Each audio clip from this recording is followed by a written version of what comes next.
Votre fidélité nous honore sur la télévision panafricaine. Mesdames, Messieurs, bonjour et bienvenue à suivre cette nouvelle édition du journal des 13h sur Guel Afrique Télévision et d'abord les sommaires. Le général Sylvain Ekenge, porte-parole des forces armées de la République démocratique du Congo, a formellement démenti les rumeurs circulant sur Internet concernant la fuite et les ralliements du général Amissi Kumba alias Tango Fort au M23. Le général Ekenge, porte-parole des FARDC, est à suivre dans ce journal. Toujours à la une, dans un contexte politique et sécuritaire tendu, l'ancien président congolais Joseph Kabila continue ses consultations à Goma au Nord Kivu. Démarche présentée comme inclusive, elle vise à recueillir les préoccupations des communautés locales face à la crise multiforme qui frappe la région et les pays. Et puis, bonne nouvelle pour la République démocratique du Congo, le pays a été élu ce mardi 3 juin 2025 à New York, membre non permanent du Conseil de sécurité des Nations Unies pour le mandat 2026 à 2027. Une étape importante pour la RDC dans son engagement pour la paix, la sécurité et le multilatéralisme selon le ministère des Affaires étrangères. On se rendra sur place dans cette édition du journal. Mesdames, Messieurs, voilà tout pour les titres.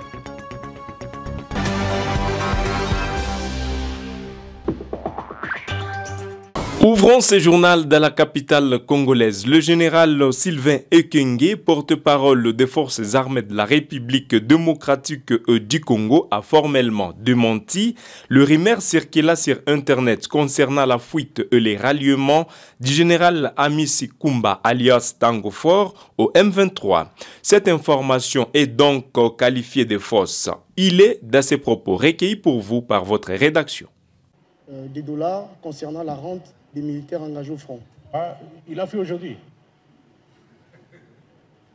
Le général d'armée Amissi Kumba Gabriel, il a fui aujourd'hui. Puisque c'est vous qui me donnez cette information-là. Mais je suis sûr que s'il nous suit, il est en train de rigoler dans sa maison. Puisque hier, j'ai parlé avec lui. Le communiqué que vous avez vu passer à la RTNC sur le contrôle biométrique, le contrôle du secrétaire général qui est prévu, c'est lui qui me l'a envoyé. Bon, je ne sais pas s'il est parti aujourd'hui, mais j'ai doute fort. Les millions d'argent issus de la rente de survie des dépendants, lui, il ne les gère pas. Lui, son rôle, c'est contrôler et rendre compte. C'est ça le rôle. C'est l'IGF de l'armée. L'IG, Inspectorat général de l'armée, c'est l'IGF de l'armée. L'IGF de l'armée ne touche pas aux espèces. Oui, c'est contrôler les fonctionnements de l'armée, contrôler comment on gère les ressources humaines, les ressources matérielles, les ressources logistiques, contrôler comment les finances sont gérées et il fait rapport au ministre de la Défense. Il ne gère pas des millions, à part ses frais, les frais de fonctionnement qu'on lui envoie. Il ne gère pas des millions. Et je ne sais pas. Je ne sais pas s'il a fui, mais moi, au niveau de l'armée, nous n'avons pas cette information-là. L'Excellence a toujours parlé des gnosologues. Peut-être au niveau de ces gnosologues-là, ils peuvent nous donner les précisions, mais moi, j'ai parlé avec lui hier. Non, c'était avant-hier. Avant-hier soir, il m'a appelé, il m'a dit qu'il allait envoyer les communiqués. Les communiqués, je les ai envoyés à madame la DG de la RTNC pour diffusion. Voilà. La police nationale congolaise à Ituri se rapproche de la population. Ce mardi 3 juin 2025, plus de 150 policiers ont clôturé une série de formations sur les notions de police de proximité. La cérémonie de clôture a été présidée par les commandants des opérations et gouverneur militaire de l'Ituri, le lieutenant général Luboyanka Chama Johnny. Reportage.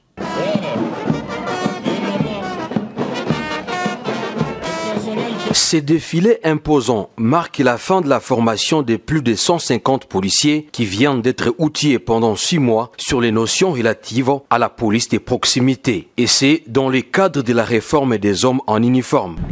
Le commissariat provincial de l'Ituri bénéficiaires de cette formation est comblé par cette valeur ajoutée de 150 policiers outillés désormais par des notions de police de proximité. Projet rendu possible grâce à la collaboration entre la RDC et l'Union européenne. C'est aussi l'occasion de saluer et de reconnaître les mérites de ces partenariats agissant entre le gouvernement de la République démocratique du Congo et l'Union européenne à travers la troisième phase du programme d'appui à la réforme de la police, PARP3 en sigle. Grâce à ces partenariats fructueux, de nombreux projets inscrits dans les plans d'action quinquennale de la réforme de la police ont pu être concrétisés. Occasion pour le lieutenant-général Luboyanka Chamadjoni, commandant des opérations et gouvernant militaire de l'Ituri, de saluer l'appui de tous les partenaires du gouvernement congolais avant de prodiguer quelques sages conseils à ces éléments de l'ordre. Au nom du commandant suprême du FARDC et de la police nationale, à vous en remercier.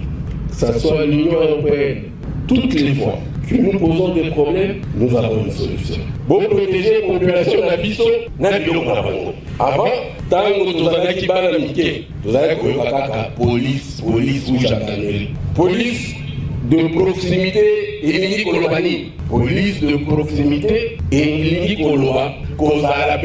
la population.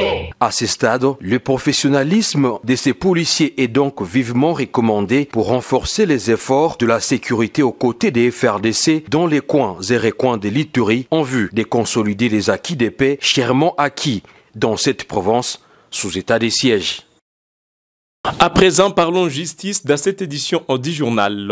Le ministre de la Justice, Constant Moutamba, a comparu ce mardi 3 juin 2025 au parquet général près la Cour de cassation pour le début de son instruction pré-juridictionnelle. Accusé de détournement présumé de 19 millions de dollars américains destinés à la construction d'une prison de Kisangani, il est reproché au ministre d'avoir ordonné un paiement d'avance dans le cadre d'une passation de marché de gré à gré non approuvée. L'audition a été menée par l'avocat général Sylvain Kalula, assisté du magistrat Christophe Mousseme. La police a empêché l'accès au parquet à de nombreux sympathisants et membres du cabinet du ministre, provoquant un tumulte. L'affaire continue de susciter un vif intérêt. Dans un contexte politique et sécuritaire tendu, l'ancien président congolais Joseph Kabila continue ses consultations à Goma dans la province du Nord Kivu. Démarche présentée comme inclusive, elle vise à recueillir les préoccupations des communautés locales face à la crise multiforme qui frappe la région ainsi que les pays. Reportage. Dans un contexte politique et sécuritaire particulièrement tendu, l'ancien président de la République démocratique du Congo, Joseph Kabila, poursuit une série de consultations à Goma, chef-lieu du Nord Kivu. Cette initiative, présentée par son entourage comme une démarche inclusive, vise à sonder les préoccupations des communautés locales et à identifier des pistes de solutions face à la crise multiforme qui secoue la région et le pays. Une crise exacerbée par la reprise de combat et l'avancée de l'AFC M23. Mardi, l'ancien chef d'État a rencontré les représentants des différentes communautés du Nord Kivu. Ces échanges, qui se sont déroulés dans un climat décrit comme constructif, ont permis aux délégués communautaires d'exprimer leur inquiétude et leur espoir. Au cœur des discussions, la sécurité, le développement local, la réconciliation et la justice sociale, des thèmes cruciaux dans une région marquée par des décennies de conflits interethniques et la présence de nombreux groupes armés. Nous avons insisté sur l'impératif d'un retour à la paix durable dans la région, a déclaré un représentant communautaire à l'issue de la rencontre. Nous avons exhorté l'ancien président Joseph Kabila à user de son influence pour favoriser une résolution pacifique du conflit et pour garantir la sécurité de nos populations constamment menacées par les exactions des groupes armés. Joseph Kabila, de son côté, a réaffirmé son attachement indéfectible à la souveraineté de la République démocratique du Congo et a salué l'engagement des communautés pour la stabilité et la reconstruction durable du Nord Kivu. Il a également souligné l'importance du dialogue intercommunautaire pour surmonter les divisions et construire un avenir commun. Un discours qui contraste avec les critiques qui lui sont adressées quant à sa gestion passée des conflits dans la région. La veille, l'ancien président Joseph Kabila avait réussi les associations des jeunes de Goma. Devant eux, il a mis en garde contre les risques de fragmentation du pays et a appelé la jeunesse congolaise à refuser l'instrumentalisation et à devenir les bâtisseurs d'une paix réelle fondée sur l'unité, la vérité et la solidarité. Un appel qui résonne particulièrement fort dans une région où les jeunes sont souvent les premières victimes des conflits et le plus susceptibles d'être enrôlés dans des groupes armés. La question de la démobilisation et de la réinsertion de jeunes combattants reste un défi majeur. Ces consultations ont également permis à Joseph Kabila de rencontrer des délégués du mouvement radical pour le changement venus de l'Europe et d'Amérique du Nord, porteurs de messages de leur leader Franck Diongo. Le MRC a exprimé son engagement à répondre à l'appel de Joseph Kabila pour voler au secours du Congo, selon un communiqué lu devant la presse. Cette rencontre souligne l'importance que l'ancien président accorde à la mobilisation de toutes les forces vives du pays pour faire face aux défis actuels, mais elle soulève également des questions sur ses alliances et ses objectifs politiques. Ces consultations interviennent dans un contexte politique particulièrement délicat pour Joseph Kabila. Le 22 mai dernier, le Sénat a voté à une large majorité la levée de ses immunités parlementaires suite à un réquisitoire de la justice militaire qui l'accuse de complicité avec la rébellion de l'AFC M23 soutenue par le Rwanda. Ces accusations, qu'il nie fermement, ont jeté une ombre sur son image et alimentent les spéculations sur ses intentions. Certains observateurs y voient une tentative de déstabilisation politique, tandis que d'autres estiment qu'il est essentiel de faire la lumière sur son rôle dans les conflits qui ravagent l'est du pays. La rébellion du M23 contrôle actuellement plusieurs localités dans l'est du pays, exacerbant la crise humanitaire et plongeant des milliers de personnes dans la précarité. La situation sécuritaire reste extrêmement volatile, avec des affrontements réguliers entre les forces gouvernementales et les groupes armés. Plus d'1 million de personnes ont été déplacées par les combats, selon les Nations Unies. L'initiative de Joseph Kabila des consultations au Nord Kivu témoigne de sa volonté de rester un acteur majeur de la scène politique congolaise et de contribuer à la recherche des solutions à la crise que traverse le pays. Reste à savoir si ces consultations porteront leurs fruits et si elles permettront de rapprocher les différentes communautés du Nord Kivu et de favoriser un retour à la paix durable dans la région. L'attention est désormais tournée vers les prochaines étapes de cette initiative et vers les réponses que Joseph Kabila apportera aux préoccupations exprimées par les communautés locales. Au-delà des discours, les actes concrets seront déterminants pour juger de la sincérité de sa démarche et de son impact réel sur la situation. Coup de théâtre en République démocratique du Congo. L'opposant congolais Martin Fayulu a annoncé ce lundi sa volonté de rencontrer le président Félix Antoine Tshisekedi. Une initiative surprenante, d'autant plus qu'il avait consigné il y a un mois un appel au dialogue national avec l'ancien président congolais Joseph Kabila Kabange. Reportage. En République démocratique du Congo, l'annonce de Martin Fayulu, lundi 2 juin, de vouloir rencontrer le président Félix Tshisekedi a créé la surprise. Cette main tendue étonne venant d'un opposant qui, il y a à peine un mois, consignait un communiqué avec Joseph Kabila appelant à un dialogue national. Alors, simple volte-face tactique ou réelle volonté de débloquer la crise politique, Pour certains observateurs, cette initiative de Fayulu viserait à les positionner dans les futurs gouvernements d'union nationale envisagés par Félix Tshisekedi. D'autres vont jusqu'à lui prêter des ambitions de Premier ministre. Des spéculations que l'opposant réfute catégoriquement, les qualifiant d'insulte à sa personne et à son combat. Fayulu insiste, sa démarche n'est pas solitaire. Il affirme avoir informé les évêques il y a des mois de son intention de rencontrer Tshisekedi pour surmonter les blocages politiques. Il aurait également échangé avec les religieux la semaine dernière, les tenant informés de son initiative. Sur RFI, Fayulu précise que son objectif est de débloquer la situation actuelle face au refus de Tshisekedi de rencontrer les religieux qui ont proposé un dialogue national. Si Tshisekedi ne veut pas, je m'approcherai de toute personne qui est contre la balkanisation de notre pays, a-t-il déclaré. Il a également réitéré cette position auprès de Faure Gnassingbé, médiateur désigné par l'Union africaine il y a des semaines.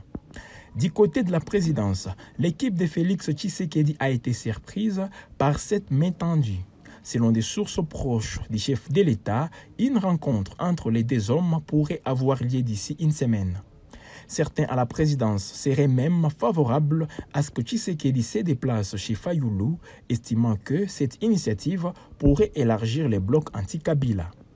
Cette main tendue à Tshisekedi intervient après une alliance surprenante avec Joseph Kabila, avec qui Fayulu avait consigné un communiqué appelant au dialogue national. L'opposant avait longtemps hésité à s'afficher aux côtés de l'ancien président, refusant même une invitation à Addis Abeba l'année dernière.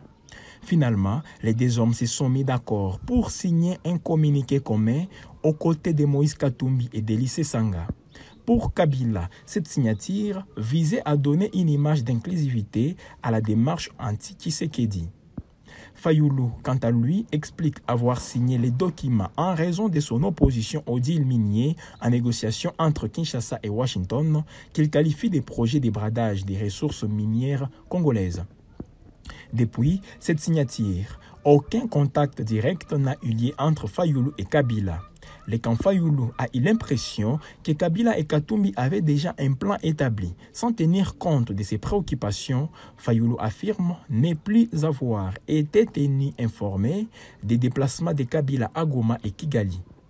Il ajoute que la ligne rouge a été franchie. Il refuse toute alliance avec les agresseurs et encore moins avec les M23 qu'il associe à un projet de balkanisation. Du côté de Kabila, on comprend que Fayulu n'ait jamais digéré la perte de l'élection présidentielle et qu'il n'accepte pas l'idée d'être sous le leadership de Kabila. Toutefois, on n'exclut pas la possibilité que les chemins des deux hommes puissent se rencontrer. Mais Kabila et ses partisans insistent, avec ou sans Fayulu, ils attendent mettre fin à la dictature. La main tendue de Martin Fayulu à Félix Tshisekedi soulève de nombreuses questions. S'agit-il d'une stratégie politique habile pour se repositionner sur la scène nationale ou d'une réelle volonté de débloquer la crise politique en RDC? Seul l'avenir nous le dira. Une chose est sûre, cette initiative a pris de court la présidence et pourrait rebattre les cartes dans les paysages politiques congolais.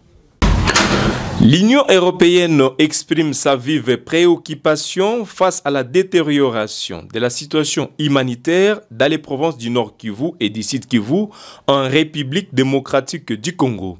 L'ambassadeur de l'Union européenne en RDC a déclaré ce mardi 3 juin 2025 à Beni que plusieurs localités dans ces provinces restent sous le contrôle de la rébellion de l'AFC M23.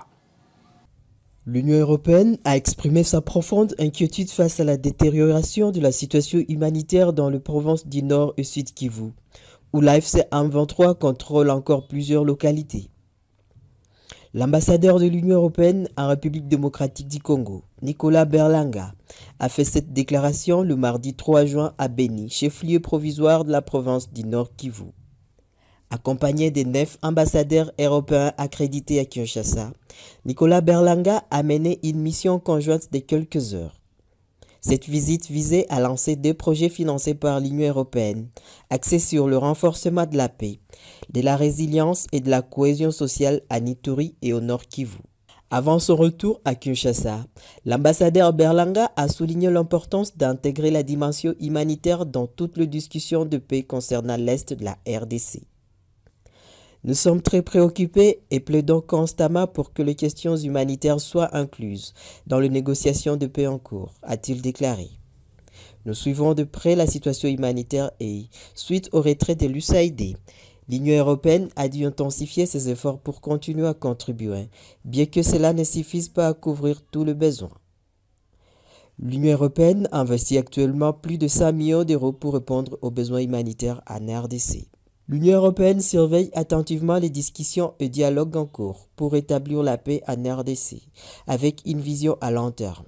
3 processus politiques majeurs sont en cours pour restaurer la paix, la souveraineté et l'intégrité territoriale de la République démocratique du Congo, à savoir le rencontre à Doha au Qatar entre le M23 et le gouvernement souminois, les échanges entre l'ancien président nigérien Olusegun Obasanjo et la classe politique congolaise, ainsi que l'accord de paix attendu à Washington entre le Rwanda et la RDC suite à la déclaration de principe. Le Conseil supérieur de l'audiovisuel et de la communication, CESAC, a interdit aux médias congolais de couvrir, de commenter ou diffuser toute information relative à l'ancien président Joseph Kabila et son parti PPRD. Cette mesure, annoncée par le président du CESAC, Christia Bosembe, le mardi 3 juin 2025, interdit également la diffusion des propos ou interviews de Joseph Kabila. Selon Christia Bosembe, il ne s'agit pas de censure, mais d'une mesure conservatoire pour éviter de transformer la télévision en tribune de subversion.